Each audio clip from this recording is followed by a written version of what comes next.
मेरे पास काफ़ी लोगों के मैसेज आए थे कमेंट बॉक्स में कि ये जो जो टाइपिंग टेस्ट होने वाला है इसका लेवल हार्ड होने वाला है या नहीं। देखो, इनकेस अगर हार्ड हुआ तो इस लेवल का आएगा। ये इसमें जो वर्डिंग की लेंथ है ये काफ़ी लेंथी है, और इसमें मेरी स्पीड आई है 298 वर्ड्स मैंने टाइप की है। बट इसमें जो टोटल नंबर ऑफ कैरेक्टर्स वो आए हैं 1794, मतलब अप्रोक्सीमेटली 1800। मतलब कई कई यानी पैराग्राफ्स ऐसे भी होते हैं कि उनके जो कैरेक्टर्स 1500 होते हैं, पर फिर भी उनके अंदर जो वर्ड्स है, टोटल नंबर ऑफ वर्ड्स वो 350 के आसपास आ जाते हैं। इसमें आए हैं 298।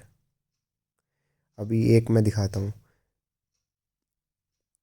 अभी ये जो है इसमें आए हैं 1565 कैरेक्टर्स हैं, और इसमें वर्ड्स हैं 320